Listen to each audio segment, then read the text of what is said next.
આપનું સ્વાગત છે યુટ્યુબ ચેનલ ઓએમજી પ્રાઇમમાં। તો આજના દિવસે જોગણીમાં નવરંગી માંડવો છે, સાથે સાથે ડાક ડમરું છે, એ વાત કરીશું। જય માતાજી સાહેબ। બોલો શ્રી જોગણી માતા કી જય। આજના આ 27 તારીખના શુભ પ્રસંગે માં જોગણી માનો માંડવો, નવરંગો માંડવો અને સૌ ભક્તોનો સુખ ખૂબ જ હોશ અને ખુશથી ઉજવાઈ રહ્યો છે। અને બધા જ અમારા જે સાથીઓ છે એમને ખૂબ સારી રીતે આમાં જહેમત ઉઠાવી છે। અમારે રાજુભાઈ, અમારે તમામ અજીતભાઈ, ભુવાજી અને હસુભાઈ, આ તમામે સારી સેવા આપી અને કામ સરસ કર્યું છે। અને જેનો આ માંડવો છે એ વાણિયા પરિવાર વિરમગામનો, અને ધીરુભાઈ અને ધીરુભાઈનો પરિવાર, અજીતભાઈ અને એમનો પરિવાર અને તમામ મિત્રો સાથે ખૂબ સારી રીતે આની અંદર એમનો એક મોટો લાવો છે અને પોતે એ લાવો લે છે। અને માતાજી એમને ખૂબ સુખી રાખે અને ખૂબ એમના બઢતી આપે અને એમના કામકાજમાં ખૂબ જ પ્રગતિ થાય। અમે જોયું છે કે એમની જે શ્રદ્ધા છે એ અખૂટ છે। એ અખૂટ શ્રદ્ધા હંમેશા માતાજી પ્રત્યે રહે અને આવા નવા સારા કામ કરતા રહે। માતા કી જય।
મેં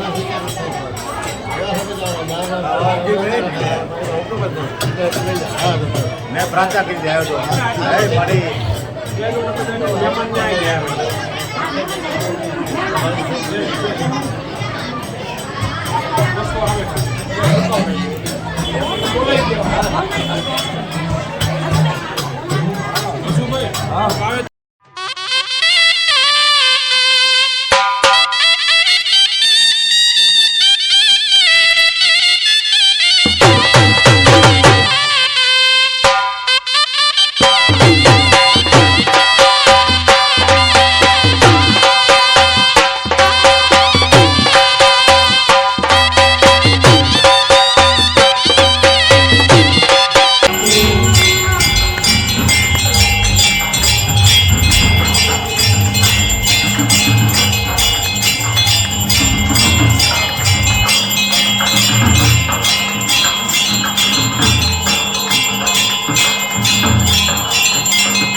ચેનલ ઓએમજી પ્રાઇમમાં. તો આજના પવિત્ર દિવસે આપણે આવી ગયા છીએ લીમડી, જ્યાં જોગણીમાંનો નવરંગી માંડવો છે, સાથે સાથે ડાક ડમરું પણ છે. તો આ સંપૂર્ણ વિડીયો હું તમને બતાવીશ. આપ જોઈ રહ્યા છો યુટ્યુબ ચેનલ. તો આ ચેનલ લાઈક અને સબસ્ક્રાઈબ કરવાનું ભૂલતા નહીં. Thank you. ભારત માતા કી જય. વંદે માતરમ. મળીશું આવતા વિડીયો.